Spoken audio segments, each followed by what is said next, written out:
So what do you love most in this world? I'm gonna have to take a line from my man Drake, my bed and my mama. You're betting your mama, so it's God's plan? Well, as my mama says, God don't wear pajamas.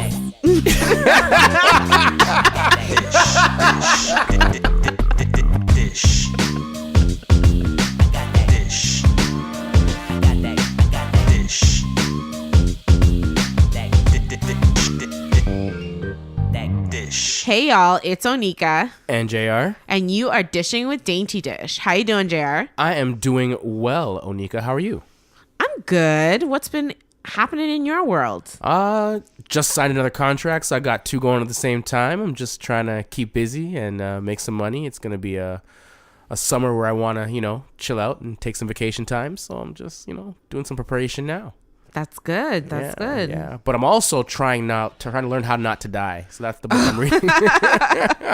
That's the book I'm reading this week. How Not to Die, by Michael Greger, MD. So he's a doctor. So he's It's a medical book? Well, I don't know. He's kind of like he's the medical doctor that's on like the other end. Like he's kind of leaning more towards, I guess, like natural medicine, like preventative medicine instead of I guess instead of fixing the problem, he's trying to find a solution to prevent the problem. Oh, okay. Like preventative medicine, yeah, I guess would be like that's probably what it falls under. His kind of thing. So it's a really cool book. It's just talking about following a plant-based lifestyle, and I'm trying to do that. Even though I kind of cheat every now and then. We had sushi with you, so I had the raw fish, but I'm trying to keep it raw when I do eat it. And the chicken wings. Did we? Yeah, we did that. Yeah, but my stomach was the worst after that. Oh my gosh. I couldn't move. So good though. I could not move for, I stuck around here for like a good couple hours. You sure did. You would not leave. Yeah. So how are you doing? I'm good. Speaking of plants, I had heard once that when you're about to start, like when you're looking for a person, you should go plant, pet, person. And my plants were sort of almost dying the other day and I watered them and they came back to life. So I feel like I'm now ready for a pet. So because I bought these plants back to life. So I feel I'm ready for a pet now. So what do you suggest? Cat, dog? I suggest an electronic pet. An electronic pet, like one of those little eggs? Like one of those back in the day, the Tamagotchi. Well, or some sort of virtual pet, because your plants don't look that healthy as I look around right now. They are healthy. The they're plastic green. ones look amazing. They're green. Yeah, they're fake. No, these are real. No, I'm not pointing at those ones. I'm looking at the ones that are behind you right now that look amazing. The ones beside you, questionable. Well, I'm still considering it. But with that said, it is the second Wednesday of the month. All kinds of crazy. All kinds of crazy. And we have a guest with us today, Nurse Llijah. Hello. How's it going? It's going well. How you doing over there? No complaints. Well, we want to kick it off by just maybe asking you an icebreaker question. Okay. Just something to loosen you up a little bit. Sounds good. I hope you're not nervous, Llijah. No, it's great being broadcasted. All right, JR, go ahead. So this one got us some good feedback when we originally asked ourselves doing the 21 questions. So I want to know, what is something that is considered luxury, but you don't think you could live without? Luxury that I can't live without. I would say phone like everyone else, but I'm going to go with my Spotify accounts. Yeah, it's the perfect way to just get all the music I want. Music. Yeah. Music. Yeah, JR said hot water. Oh, yeah. Like a weirdo. That's not luxury. That's a necessity. You not have luxury. to have water. I know. That's what I said. Yeah. I said Uber. Uber. Yeah. I said Uber. Yeah, it's a good way to get around. It is, especially when you're always hitting into park things. So, yeah, that happens to me a lot when I used to drive. Yeah, that's why you don't drive anymore. That's why Onika doesn't drive anymore. Sounds like a necessity again for you. It's a necessity then. Yeah. Definitely. But thank you so much for coming on the show, Llijah, and speaking with us today on mental health and what you do. So actually, let the listening audience know, what do you do, Llijah? I'm a registered nurse and I work in mental health. Specifically, I work for a FACT team which is very similar to an ACT team. So yeah, I go around in the community and support people with the lived experience of mental health to maintain their lives in the community and stay safe and healthy. Wow, that's amazing. So you were talking about a FACT team. Yeah. What's the difference between, because I've always heard of an ACT team. Yes. But I've never heard of a FACT team before. Yeah, I mean, the difference between the two, so an ACT team, assertive community treatment, FACT team, you had flexible to it. So it's a flexible assertive community treatment team. And basically, they're very, very similar models in that they both serve people with mental health concerns in the community and, you know, have mandates to sort of make sure people stay in the community and live their lives outside of institutions. The main difference being that with an ACT team, you are generally serving that sort of 20% of the population with severe, persistent mental health that need a lot of support. And with a FACT team instead of ACT, you are actually serving sort of that 20% plus the other 80% that you usually see that's doing a lot better in the community, that shows basically a greater wellness curve. Oh. Yeah. Traditionally, I guess you would kind of discharge or, you know, stop working with the clients who become more well. With this model, there's a greater continuity of care in terms of working with those other people so that they don't have to have new case managers, and we can sort of follow them through their illness and wellness progressions. Wow. Yeah. So how does a client specifically, I guess, qualify for being allowed acceptance into one of these programs? In general, I mean, you're looking at people who have, so once again, that's severe and persistent mental health concern. Okay. And it kind of has to be in a nature that sort of prevents them from maintaining a full and meaningful life without any supports. So, I mean, some of the criteria I often see include like multiple hospitalizations, sort of the need for support with medications, involvement in the criminal justice system. We look at people with long-term addictions issues. Those are a few of the main ones. Yeah. Okay. And I guess also, I mean, obviously that sort of having that sort of primary diagnosis generally related to either schizophrenia, bipolar disorder, or major depression. So is community awareness involved in how your team works? Yeah, definitely. I mean, both us in terms of us sort of supporting the community gaining greater awareness, and even us as workers being aware of sort of how to work with this population. So we develop a lot of partnerships in the community. We work with different organizations, whether it be like housing providers or financial institutions, employment providers, educational facilities, just to sort of support them, allow them to sort of gain greater insight into what mental health is and how it impacts the community, and making sure that everyone is more inclusive in terms of, you know, accepting individuals with this lived experience into the community and treating them with the respect and dignity that they deserve. Is there a specific age range for your clients? Do you work with children as well? Or? A typical ACT team or FACT team generally works with adults, usually like a range of, 18 to 65 kind of thing, that sort of primary care. There are teams that work with youth, and just because it's such a complex population as well, they like to sort of specialize the workers that work with youth to work with that population. And then once you sort of get to that sort of retirement age, generally you'll move on to a more of a geriatric team, a team that can support the older adult, or like the facilities that would care for them would do that. So there's probably a lot of different roles on the team. What's your role specifically? Yeah. So I'm a registered nurse, but I function. So a general ACT team has a bunch of case managers, and the case managers all have sort of different professional designations. Mm-hmm. So working as a case manager, it's my job to basically, caseloads can vary from anywhere from around 8 to 16 people as a case manager would have to sort of support in the community. My role is to support those clients on my caseload to sort of live those meaningful lives, so it's things like supporting them with medication adherence. That's a big one because we do work in kind of a medical model here in Canada. Finding, vocational things, so employment, supporting people to find educational opportunities. With our population, we do work a lot with housing and the shelter system. So, making sure people have a safe place to sleep and gaining them access to shelters and permanent housing. It's quite a challenge in this city because there is a severe housing shortage. Talk about it. The team that I work with was, they were vigilant and diligent in finding me housing when I needed it. And all of those services too were provided. So it's incredible in Toronto trying to find, like right now, the very places that I went to looking for housing, there's nothing. Yeah.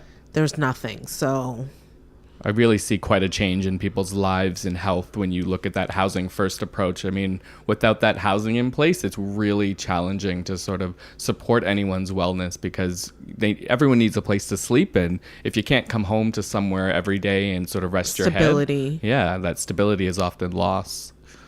Yeah. Outside of that, I mean, in terms of what I do on the team, it's a very intercollaborative process. So there's a lot of different health professionals that we work with, and it's using all of our individual skill sets to take care of people. As a nurse, I get to work with a lot of physical things as well. So you're looking at wound care, giving injections, lots of education on the things both on mental health and the medications that people have to take on a regular basis.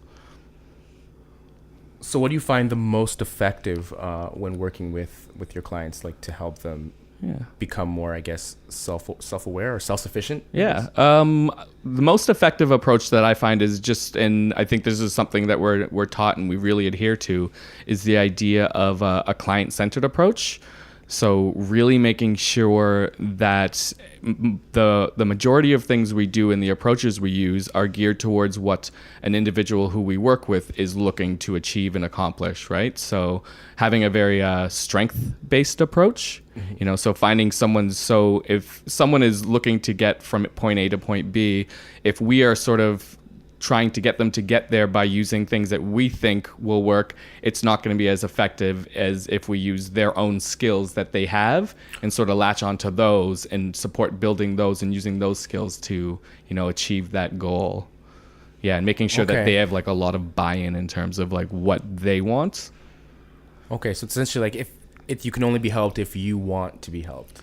Is that fair to say? Or? I wouldn't say only. I would say your odds would be increased if you want to be helped and we're using the skills that you have, right? So, I mean, if you're trying to get someone to do something and they don't have the skill and don't really desire to have it, it's going to be an uphill battle, right? You'll be fighting against something versus going with them, right? So if someone's really talented, say in art, maybe I would use an approach that combines an artistic approach to things, right? So, like maybe use a music therapy to work with them and build their skills and capacities. For me, it would be something like writing or... Yeah. So for you, I mean, if you're really good at writing, I mean, that would be a great way to engage you, right? And that would be the start of sort of developing plans of care that sort of involve maybe that ability to use prose to sort of gear your care and your direction of where you're going to go on your wellness journey. Yeah. So I guess we could say that the least effective way for working with a client is not being patient-centric or client-centric. Yeah, right? I'd say that's fair. How long has there been? Is this something new that's happened where you're now like deciding that we need to be more client-centric? Is this something new, or like throughout your whole career? Have you seen this? Or? I've been a nurse for just under 5 years now, so I mean, it's new to me. But I don't think it's something that's totally new. People have been doing this for some time, and I think one of the big shows on the team that just supports this is the idea that we have peer support workers. And one of their main functions, I think, on the team is to really sort of make sure that we're using appropriate language when we're working, to make sure that, the interventions are supportive of someone with lived experience and are actually attainable. So it's a newer approach, but I think it's something that you're seeing happening everywhere, where you're kind of using that expert to guide your service delivery, whether it's in mental health or any other place, right? You really want to use that grassroots movement where the user is the person that you're going to for information on how you want something delivered.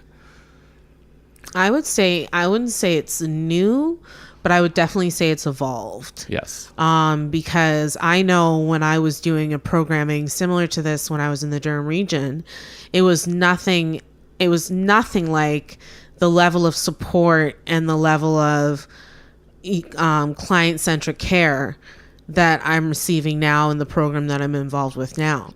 So I would say it's definitely evolving over time, and I think it's improving, and there's a lot of room for growth and learning there. Definitely. And it's as we move away from that kind of paternalistic approach to care delivery, you're seeing a lot more of that evolution, right? Because it used to be that sort of that professional knew what was best, and they would tell you exactly what to do. Yeah, exactly. And switching that around, it's that collaborative approach is what's really making a lot of headway these days and seeing better outcomes. Honestly, I laugh because I remember when I first started with my team, and I have a social worker that works with me, and he basically was just like, I'm here for you, and whatever you need, we're going to work together and get it done. And I looked at him like he was crazy, because no, I need you to tell me what to do, and that's what I'm going to do. Yeah. Not I'm telling you what to do for me. Yeah. I thought it was a very backwards way of doing things. But as time went on, I saw the benefits of being so involved in my own care. Yeah. I mean, how arrogant it would be to assume that I know what's best for another individual, right? I mean, I haven't lived their lives. I don't know their challenges and their experience. So making sure that both the sides of that coin are sort of observed and adhered to is the best way to see that care delivered. And, I don't think anyone's going to know what is right for Onika better than Onika, right? Yeah, and I realize that now, Yeah. but in the moment, just coming out of the hospital and just being so terrified, to face what was ahead of me, I didn't understand how it was up to me Yeah. to kind of to get it done, with the support of the team. Yeah.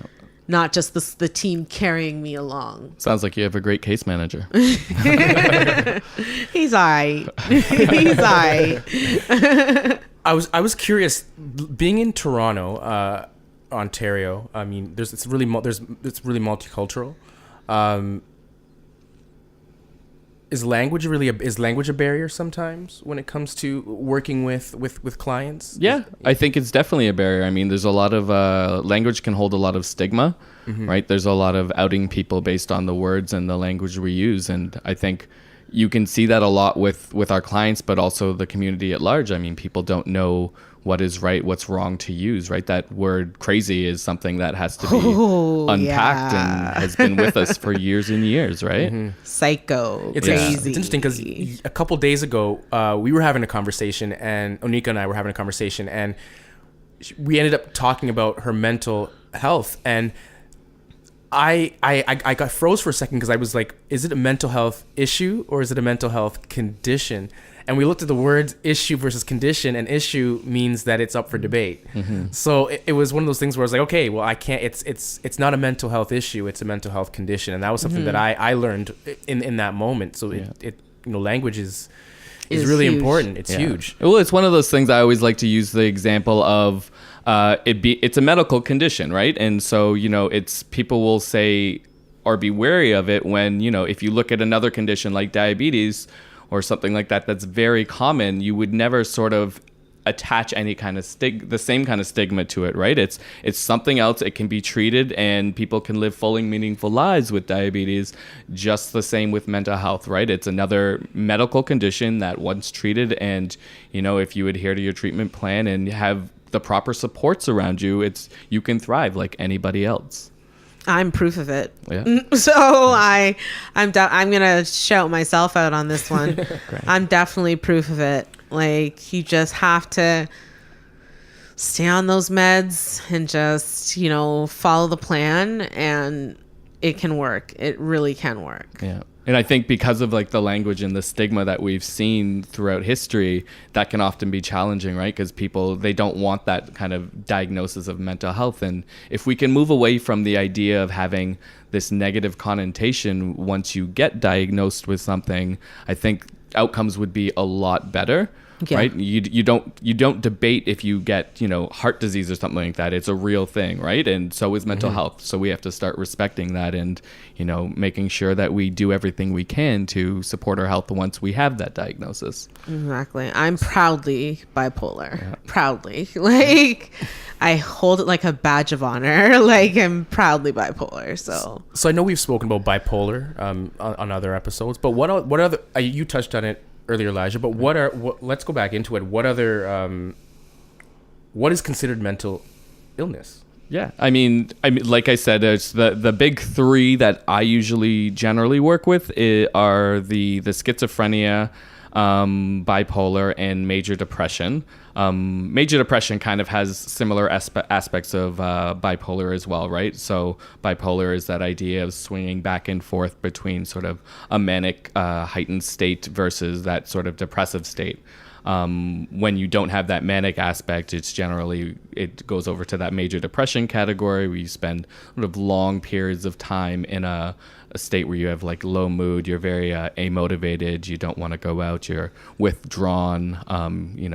It's hard to see the positive when you're looking at things like schizophrenia, for instance, which is probably the main thing that we see with our population that I work with. It's things like psychosis. That's a big aspect of it. So, what's psychosis? Yeah, psychosis is when I guess there's a chemical imbalance involved, and basically it causes people not to be able to think as clearly as others, and you might actually have elements of sort of there's positive symptoms, right, where you sort of hear voices or see things that others might see. Any of the tactile, any of the senses actually could be involved. And it's basically that idea that what you're experiencing, other people in the world aren't experiencing that same experience. I've experienced that with my bipolar and mania. You experience psychosis of that nature. Definitely. Like, it's all of your senses. So. Okay. So, Llijah, why is working in mental health important to you? You know what? It's the idea of taking care of the marginalized populations everywhere, and making sure that everyone has access and is treated in a fair and consistent manner. I think mostly of the idea of that concept of we are only as strong as our weakest link in society, and if we're not taking care of people who face the most sort of adverse effects related to society and the way we view them, then I don't see us being a strong community, a strong society. So that's why I'm here. I'm here to make sure that everyone has access to everything that everyone else has access to, and hopefully at some point things get a little more equitable along that journey. That was well put. That was very well put. I've got nothing to add to that. Onika's not usually speechless, but you just, if there was a mic to be dropped right now, Llijah, you could drop it. Just so you know, you can drop that mic. Might break, but. Don't drop it. It's expensive. It's expensive. But Llijah, thank you. Wait, I got. Oh, you have more? Well, I know. Okay, this is the encore. This is the encore. This is your encore. Yeah. Once you get him going, Llijah, you get him going, he's a questions guy. So here's the encore. Great. Okay, so if you could share one piece of knowledge when it comes to mental health, what would it be? Treat everyone with respect. I mean, mental health doesn't discriminate. Anyone can go through challenges throughout their life, and mental health can hit any of us and impact all of us at any point. We probably all know someone who's been, had depression or some other form of mental health, and, to make sure that we're as inclusive as we can be, don't use. I'm giving you like 27 things. Right here. Keep okay. going. Be It's kind all right. to everyone, and help people who need support, and respect that not everyone has it as easy as you do. And that being said, we're a stronger community when we build on our strengths and support our weakest members. Very well put. That was the encore. I mean, That was the encore. The encore was very well put, Llijah. Thank you. Well, with that said, thank you so very much for being on the show today. We very much appreciate having you here. If any of you guys want to write to Llijah and maybe ask him some questions, he and I are in touch, so I will be able to get those emails to him. Please drop us a note, and JR, tell them where they can reach us. Yeah, you can reach us at Dysh, DYSH, at DaintyDysh.com.